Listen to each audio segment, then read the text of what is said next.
Pueblo Amante de Maria, ang bayang sumisinta kay Maria. Ito ang madalas na ipamansag sa bansang Pilipinas sapagkat ang mga Katolikong Pilipino ay hindi masusubaling may marugdog na pagtatangi sa mahal na Birhen, Ina ng Diyos at Ina ng Santa Iglesia. Sa kapuluang ito, sa simula pa lamang ay naging mahalagang sangkap ng pagpapalaganap ng Ebanghelyo ni Kristo ang pamimintuho kay Maria. Magpahanggang sa ngayon, ang mapagmahal na ito sa Kanya ay patuloy pa ring ipinamamalas ng bayang umiibig sa Kanya. Natatangi ang buwan ng Mayo sa Pilipinas sapagkat bukod sa panahong ito, namumukadkad ng mga bulaklak ay higit ang paghalimuyak ng bango ni Maria, ang natatanging rosas sa hardin ng kalangitan.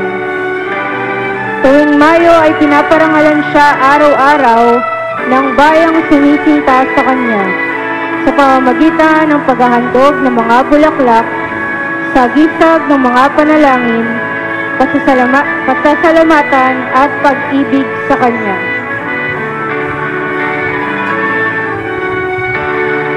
Malaon ang naging tradisyon ng mga Pilipino ang Flores de Maria o Flores de Mayo. Nagsimula ang paglaganap nito noong isalin ng isang paring Bulakenyo ang marikit na bulaklak na sa pagninilay sa buong buwan ng Mayo ay inihahandog ng mga deboto kay Maria Santissima mula sa orihinal na Kastila noong 1867. Isang buong buwan ito ng mga panalangin at pag-aalay kay Maria, nakatampukan ng isang sagalahan sa kanyang karangalan bilang pangwakas na gawain. Ilang mga piling batang babae at mga kadalagahan ang ginagayakan at inaayusan na siya nagdadala ng mga sagisag ng mahal na Birhen habang sila ay nagpoprosesyon paikot sa kabayanan. Matapos nito ay magkakaroon muli ng pag-aalay ng mga bulaklak, pagpuputong ng korona at pag-awit sa mahal na inang si Maria. Ang mga kababaihang kasama sa sagalahang ito ay inaasahang magkaroon ng pagnanasang tularan ang pamumuhay ni Maria bilang kanyang huwaran at inspirasyon. Kung kaya't sa ibang mga lugar ay masusing pinapipili ang mga kalahok sa prosesyon. Patunay ito na ang gawaing ito ay hindi lang dapat maging isang palabas o kaya at patitimpalak pagandahan lamang. Itinuturo nitong tularan natin si Maria na itinangi ng Diyos, ang mahalimuyak na bulaklak sa kanyang halamanan.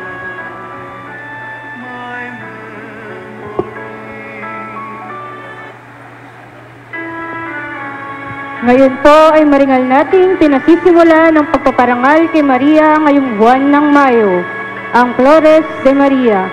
Simulan natin ang pag-aalay ng mga bulaklak ng mga mananampalataya ng ating parokya mula sa iba't ibang bisita.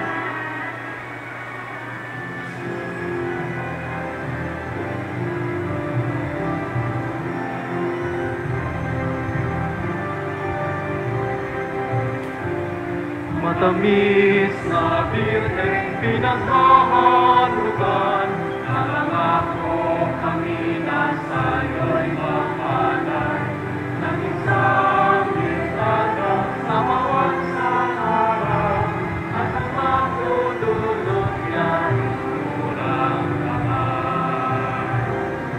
Halina, halina, tayo'y maglalay, ng mga bulaklak kay Maria. Halina, halina, tayo'y maglalay ng mga bulaklak kay Maria. Bulaklak sa tuhod, sadyang sali-sali, sa mahal mong Lord aking ikakapit. Lubusang mag-asa sa'yo pananalig, natatanggapin mo handog ng pag-ibig. Halina, halina, tayo'y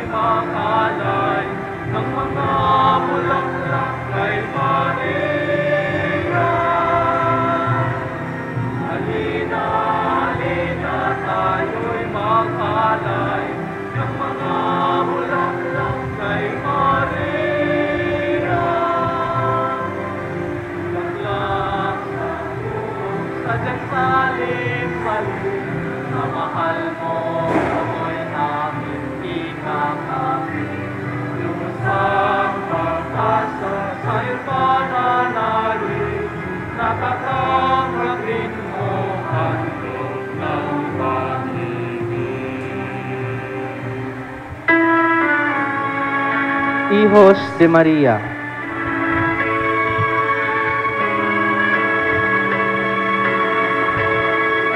Ngayon po ay inihahandog ng Hijos de Maria ang mga bulaklak bilang tanda ng pasasalamat at pagpaparangal sa mahal na Birhen sa kanyang pangangalaga sa sambayanan.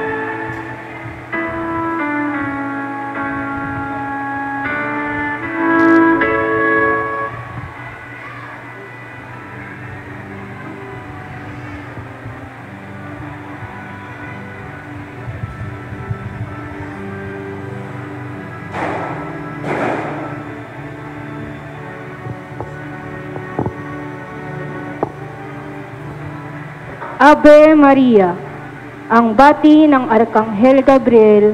Sa bating ito, sinimulan ng anghel ang balita ng pagliligtas ng Diyos sa sangkatauhan.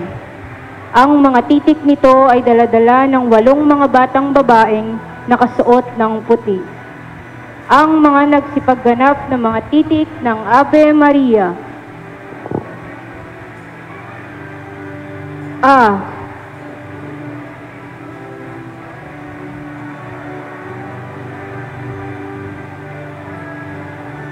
Aba, ang bati ng anghel sa iyo.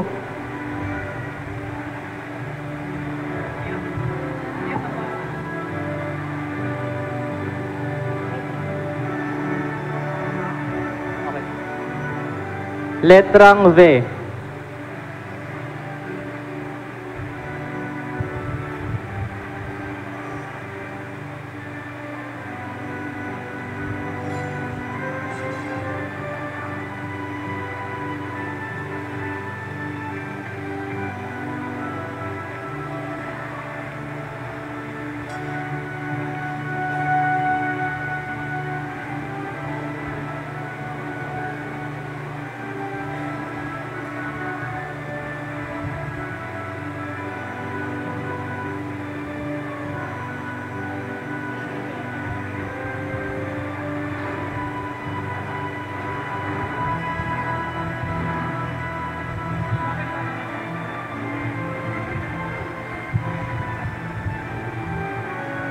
Birhen, ang verbo'y tinanggap mo.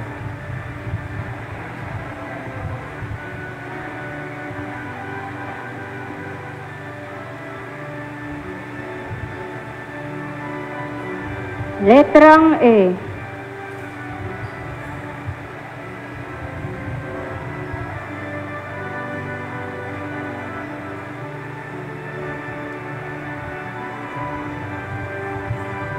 Ebang malinis, sakdal ang bango.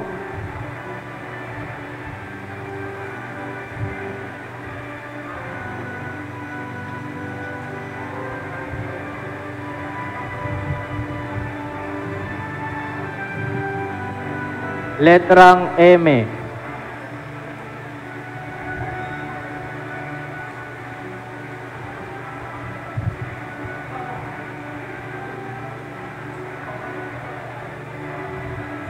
Mariang ina nitong Divino Verbo.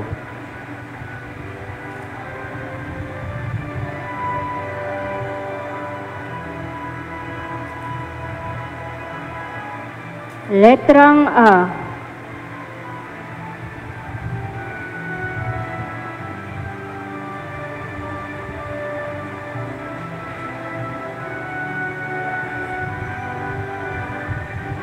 Alay namin sa iyo itong pungpon.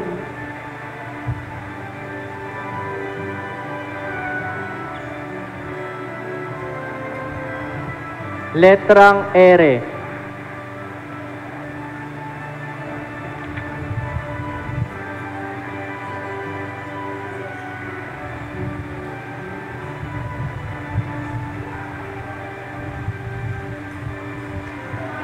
Rosas na tangan, sakdal ang bango.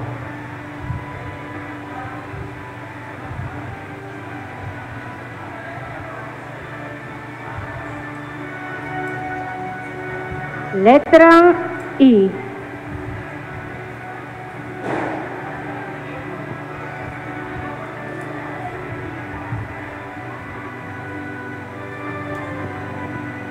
iyong palitan ng tuwa't pagsaklolo.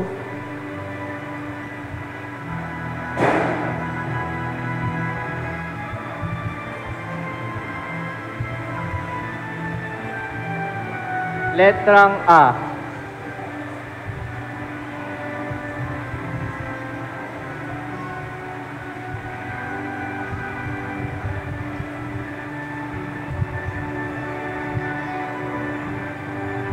Aming papurit panalangin sa iyo.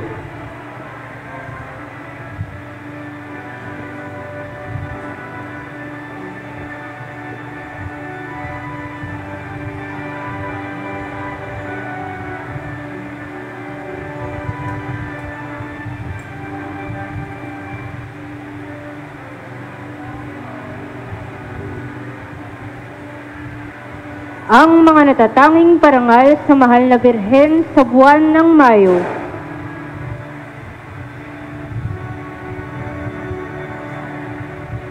Maria, Ina ng Diyos.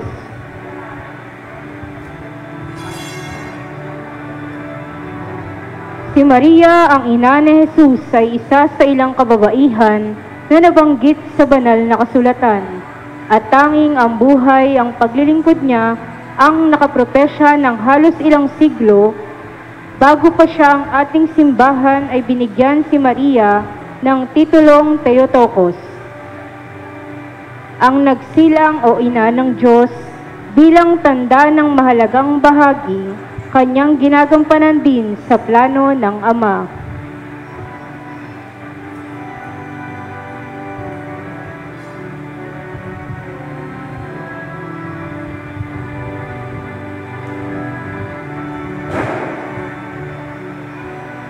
Kinakatawan ni Binibining Sheila Rose de Vera ang titulong Maria, Ina ng Diyos.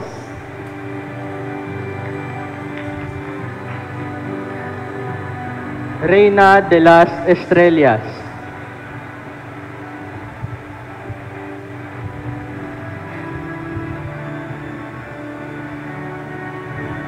May hawak na tagtang may bituin sa dulo, sa gisag ng liwanag ng Diyos.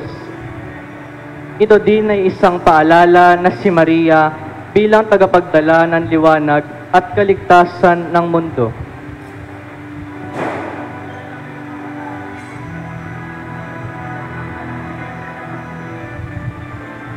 Kinatawanan ni Binibining Kyle Chris Sagad ang titulong Reina de las Estrellas.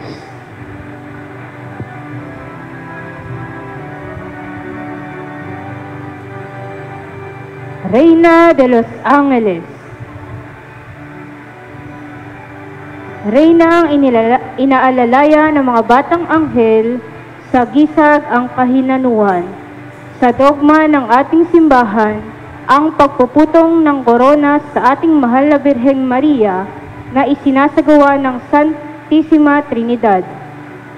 Ang Diyos Ama, Anak, at Diyos Espiritu Santo, habang ang lahat naman ng pulutong na mga anghel, sampuan ng lahat ng mga banal sa langit, ay tumayong saksi sa maringal na pagdiriwang. Kinatawanan ni Binibining Jasmine Trias ang titulong Reina de los Ángeles.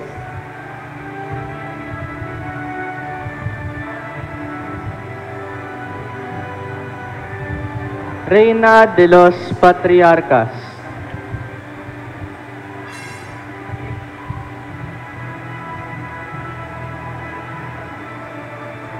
Reynang may tangang tungkod, sa gisag na pagtitiwala sa Diyos. Ito din ay sumisimbolo sa otoridad na gabayan ang mga tao na mapalapit at turuang maglingkod sa Diyos. Kinatawanan ni Binibining Marian Sagad ang titulong Reina de los Patriarcas.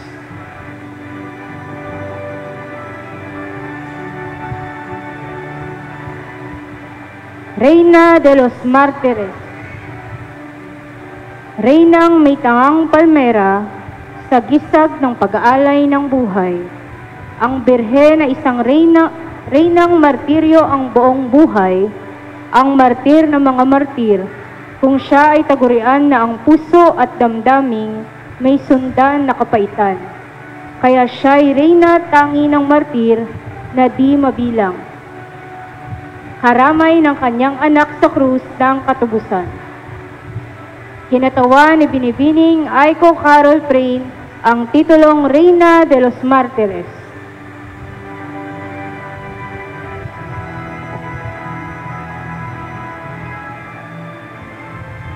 Reina de las Virgenes.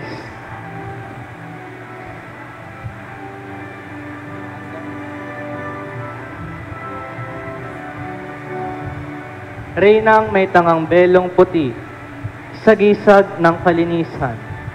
Si Maria ay bukod tangi sa lahat ng mga babae, hinirang at pinili ng Diyos upang maging ina ng kanyang bugtong na anak na si Jesus. Hindi niya hinayaang mabahiran ito ng kahit anong kasalanan. Si Maria ay pinaglihing walang bahid kasalanan. Bago pa siya isilang ay iniligtas na siya ng Diyos. Siya ang unang tabernakulo, ang naging daan upang isilang ang anak ng Diyos para sa ikaliligtas ng lahat. Kinatawanan ni Binibin ng Patricia Nicole R. Erispe ang titulong Reina de las Virgenes.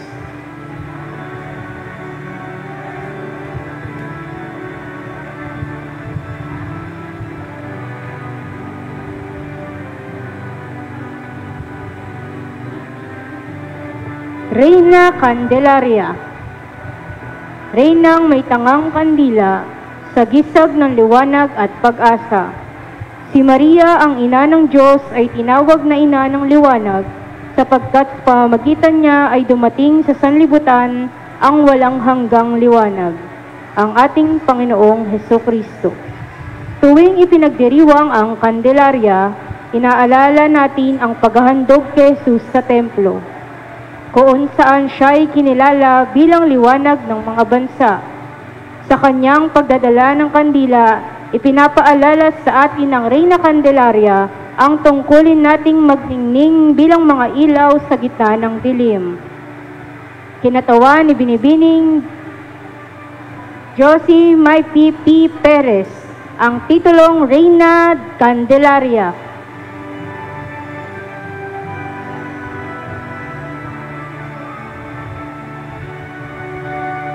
Reina de Cielo.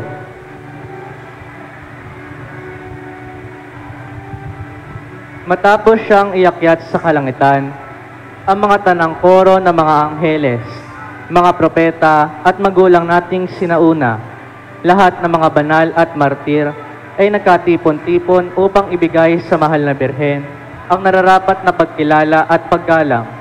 Ang siya'y putungan ng korona ng luwalhati bilang reyna ng langit at lupa, na mga anghel at mga tao. Kinakatawan ni Binibining Hyacinth Layugan ang titulong Reina del Cielo.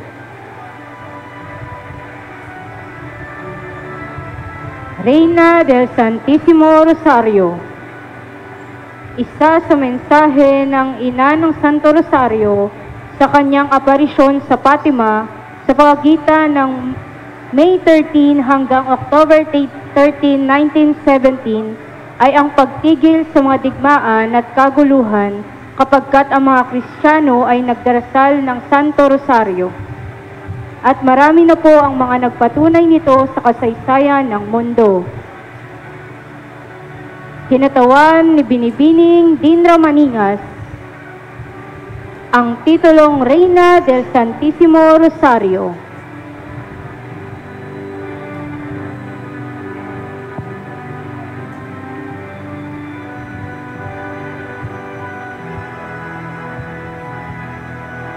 Reina de la Paz. Reina ng Kapayapaan. Ang titulong Reina ng Kapayapaan ay dinagdag ni Papa Benedicto XV sa litanya noong 1917. Ito ay naging panawagan ni Maria sa kanyang mga aparisyon, partikular na sa Fatima at Medjugorje. Malaki ang papel na ginampanan ng taguring ito sa mahal na Birhen sa mapayapang pag-aalsa sa EDSA noong 1986. magpasa hanggang ngayon ay patuloy pa rin ang panawagan ni Maria upang makamit ang kapayapaan sa daigdig. Kinakatawanan ni Binibining Jillian Luis Tuazon ang titulong Reyna de la Paz.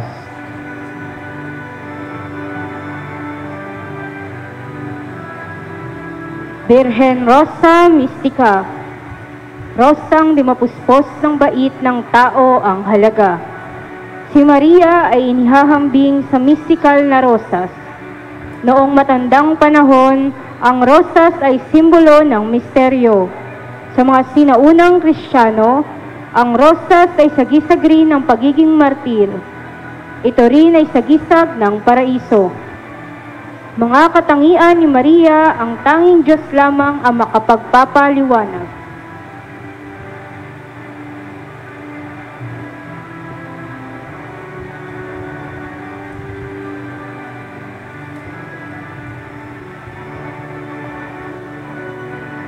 Kinatawan ni Binibining Ira May Joy Canoy ang titulong Rosa Mistika.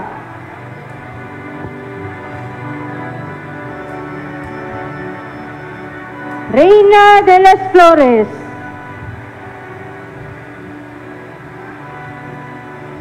Si Maria bilang reyna ng mga bulaklak sa hardin ng Diyos sa kalangitan.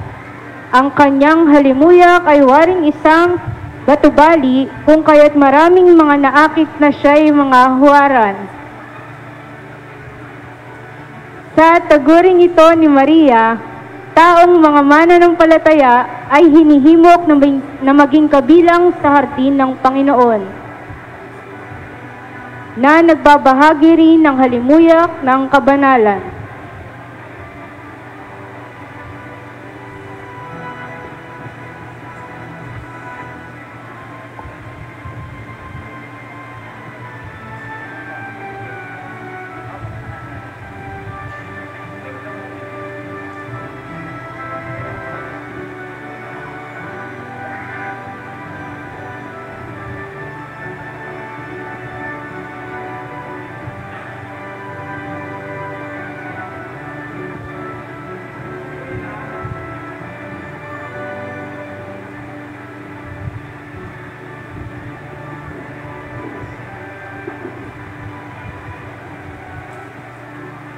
Kinatawan ni Binibining Jocelyn de la Cruz ang titulong Reyna de las Flores.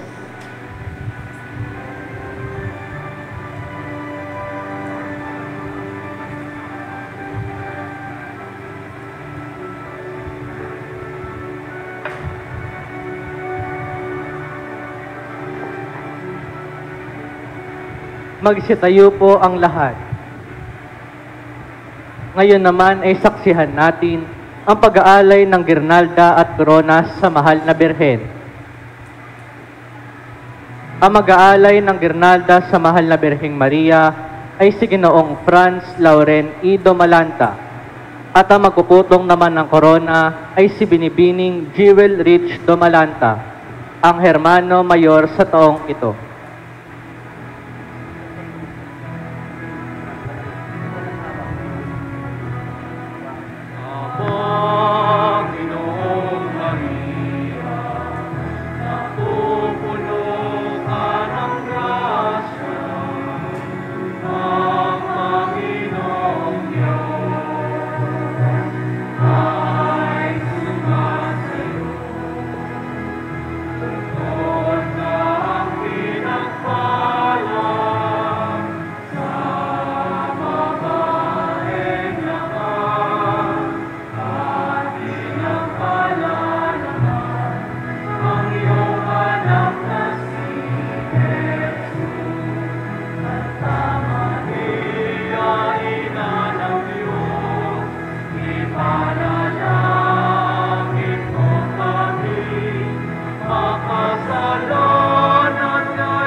di mamamatay. Amen.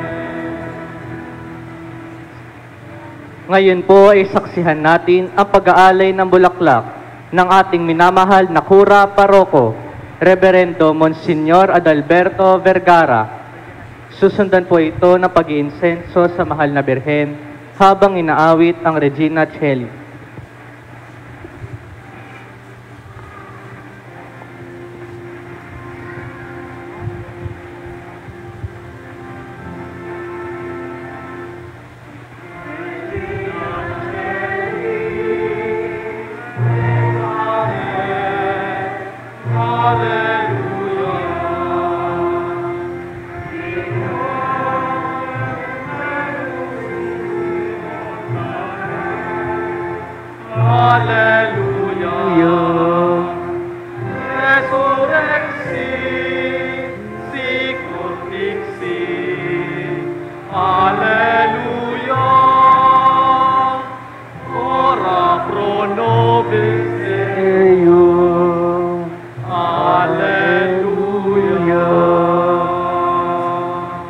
Gaudet laetare Virgo Maria, Alleluia.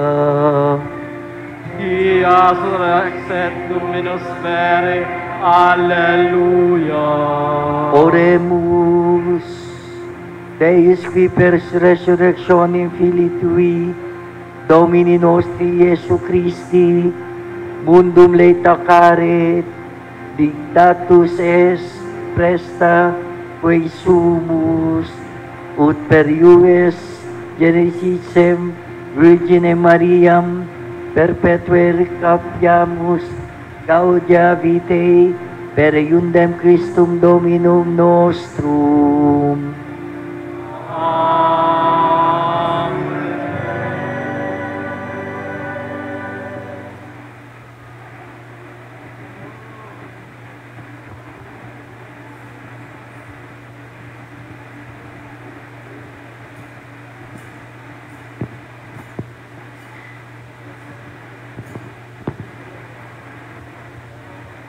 Pasalubungan natin ang masigabong palakpakan ang Mahal na Birhen de las Flores.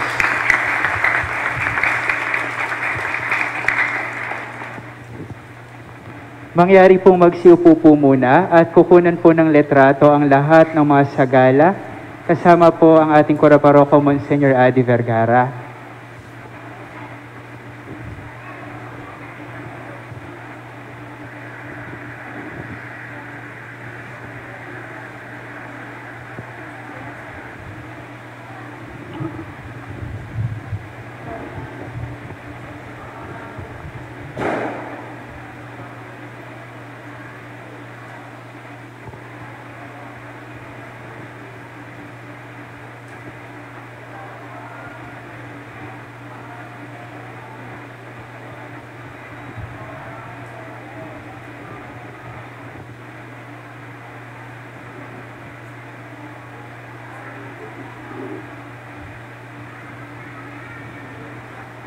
Ngayon po ay maringal nating pasisimula ng prosesyon sa karangalan ng Birhen de las Flores. Ang hanay po ng prosesyon ay mauuna po ang sound system, seriales po, ang Ave Maria, titulo ni Maria, Hijos, Hermanidad at Karosa ng Mahal na Birhen.